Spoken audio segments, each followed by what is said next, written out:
Thousands of feet below the foothills of southwest Persia lie productive formations containing millions of tons of crude oil. Directly above the oil is a cap or layer of high-pressure gas which supplies the energy to force the oil to the surface of the earth through steel pipes with which the well bores have been lined.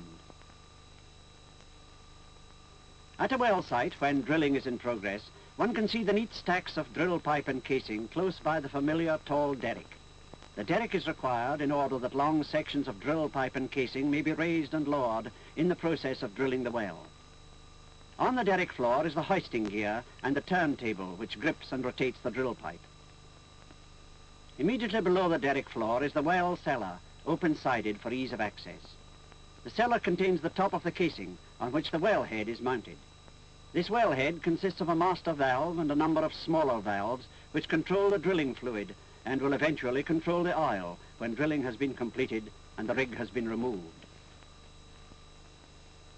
The most delicate and dangerous part of the drilling operation begins when the drill starts to cut through the last few feet of cap rock immediately above the formation which contains the highly inflammable gas and oil. To prevent the gas from blowing up through the drill pipe or well casing while the drill is progressing, a mud slurry of sufficient weight is pumped down the hollow drill shaft to counterbalance the pressure of the gas or oil. In April 1951, this stage had been reached at the rig site known as Naft Safed number 20, and around the location new notice boards proclaimed, "Danger, drilling in," for it was already known that Naft Safed well number 20 would be a high-pressure gas producer with a surface pressure of around 2,430 pounds per square inch. But in drilling down into the earth's store cupboard to release her precious wealth, there is always the incalculable. In time, a driller will develop an almost uncanny instinct in feeling the action of the steel-toothed bit that is boring into the rock several miles below his feet. The smallest miscalculation can end in disaster, and on this occasion, man was to lose the first round with his fight against nature. For the first time in 40 years of the company's operations in the Persian oil fields, fire broke out in one of the drilling wells. This was no ordinary fire. That evening, the surrounding country was lit by the flickering light of this midnight sun. The noise of the flames was such that within a quarter of a mile of the raging furnace, it was impossible to speak. The air was foul and hotter than man could withstand, for the heat of the jet itself was estimated at some 4,000 million thermal units, enough to heat 2/3 of the homes of England. With no experience of fighting fires of this scale, the work of extinguishing this terrific conflagration was beyond the resources of those in the oil fields. A cable was sent to America calling for Mr. Myron Kinley, the world's most experienced oil firefighter, who within 80 hours traveled the 7,500 miles to Persia. Using the lee of the adjacent hills as a screen from the intense heat, gangs of Persian laborers worked round the clock to build an emergency road to the site. The wreckage of the well had caused a great horizontal tongue of relentless flame to bar all approach along the existing road from the south side. This tremendous task was completed in 4 days. It was also obvious that water would be wanted, millions of gallons of it. The normal supplies to the area were inadequate, and lengths of 6-inch pipeline had to be manhandled and laid over 22 miles of hills to bring the water from the Karun River. In the comparative cool of the hills away from the fire, the temperature was at its usual 110 in the shade. A small valley beside the drilling site was dammed with sandbags so as to form a reservoir. The water was pumped here from the Karun River to be pumped out again by the mobile fire tenders. No sooner had Myron Kinley arrived than he announced his intention of going in to have a look-see. Tractors and bulldozers were modified by British and Persian technicians at Naft Safed. Corrugated iron sheets were erected to protect the operators, and a special mobile canopy, maneuvered by a tractor, was made to Kinley's own design. It had a roof of corrugated iron, and sheets of asbestos blanketing were hung down on either side. Hoses would play thousands of gallons of water onto it, enabling Kinley to advance, under its protection, to the very seat of the fire. Meanwhile, volunteers were arriving to help in this coming battle. Drilling engineers, construction engineers, civil engineers, geologists, crane drivers and tool pushers, every man jack knowing his job. Without the skill and know-how of these men, nothing could have been done to extinguish the fire, and it would have burned uninterruptedly for many years. Once everything was prepared, Kinley gave the order, "Get wet." And that order was to hold good for many days to come. Everything and everybody had to be kept permanently drenched with water, for without water, a man would have perished within little more than 60 seconds. The firefighting unit then began to advance. Firemen, operating from behind portable screens, kept a constant deluge of water playing onto the canopy, while they, in turn, were protected by a continuous spray from the first base. By this means, Kinley was able to get very close to the well cellar, but not close enough, for further progress was blocked by stacks of drill pipe and casing which would have to be removed. With a continuous waterfall from the monitors onto the canopy, gangs of volunteers worked to chain together bundles of these pipes, which had sagged on their supports like candles in the sun. A tractor hauled them away to the rear.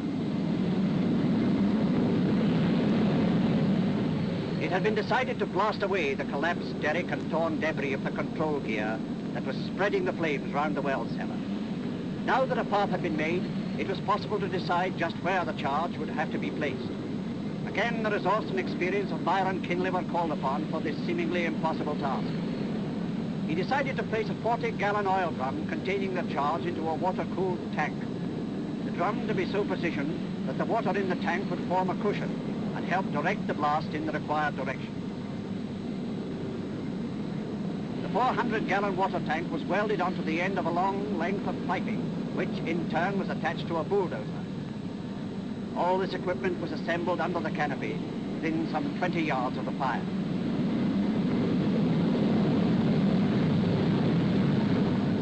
Volunteers then began to carry the high explosive in 50-pound boxes to the shelter of the canopy.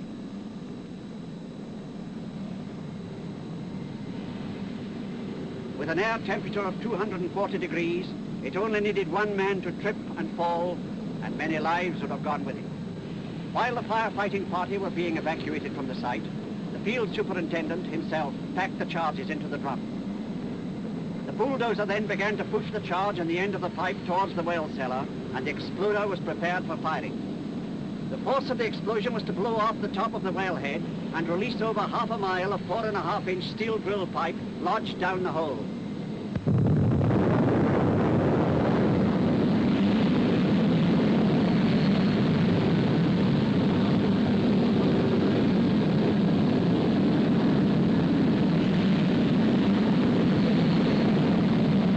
There it goes. Like a giant snake, it writhed and twisted in the air, thus giving a new version of the time-honored Indian road trick. The object of the explosion was achieved. The obstructions around the well had been blown aside, and a single column of flame ascended vertically over 450 feet into the air.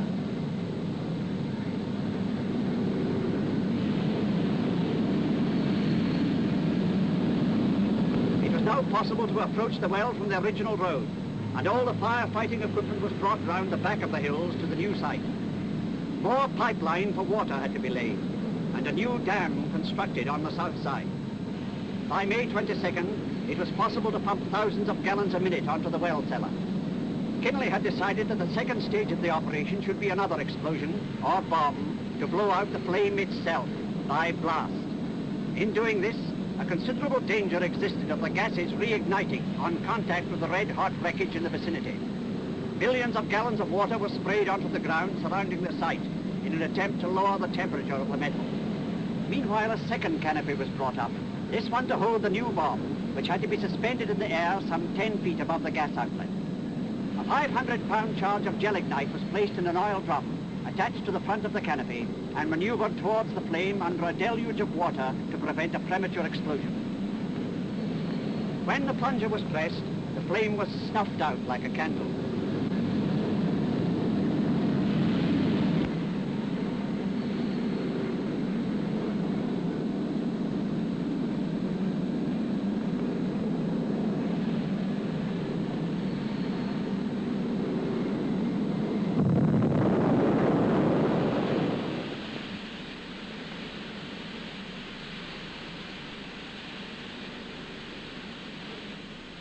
One great difficulty, the heat of the fire, was now overcome. But for some days the hoses were kept going on the cellar to prevent the ever-present danger of a flashback. The still hot wreckage could easily ignite this 1,000-foot column of highly inflammable, dense gas that was screaming up into the atmosphere.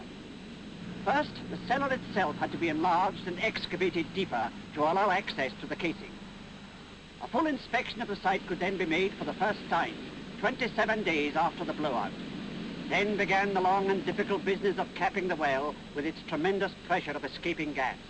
The two outer strings of casing had to be cut away. This by drilling a series of holes round the perimeter, while a continuous safeguard against fire was maintained. Once the casing had been cleared, and only the 8-inch pipe from which the gas escaped protruded from the cellar floor, it was possible to set the casing hanger in place. With considerable difficulty, it had to be passed through the tremendous pressure of the gas jet and lowered into position. The gripping device tightened, and the hole encased in a cement block. The casing hanger is a flanged collar which grips the pipe and forms a base for the great hydraulically operated Cameron valve. Both these units had been ordered by cable and flown out to Iran, the former from America and the valve from the United Kingdom. Next, it was the turn of the Cameron gate valve to go through the same operation. The valve was tethered down by steel hawsers in 4 different directions so as to prevent this 4.5 tons of metal from being tossed about like a ping-pong ball at a fun fair when suspended over the jet. Yet another danger made itself apparent at this stage. As soon as the metal touched the side of the gas jet, a violent spray of gas would be deflected. This was so powerful that it could pick up stones and rocks and dash them against any of the metal machinery in the vicinity.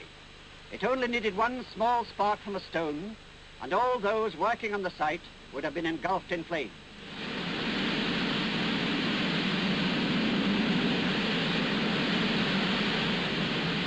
Inch by inch, the valve was swung into position for the long hinge bolt.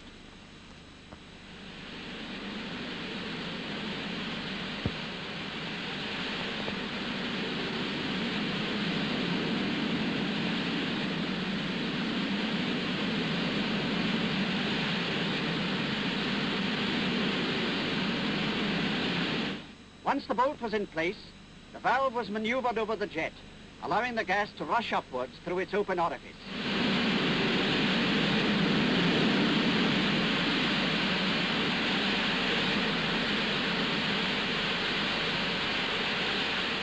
Finally, it was lowered and bolted firmly in place.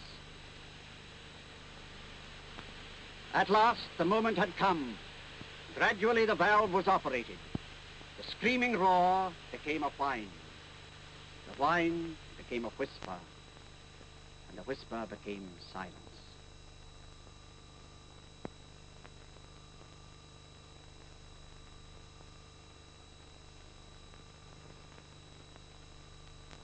For the first time in 5 weeks, it was possible to speak and hear in the vicinity of what had been North Safford Rig Number 20.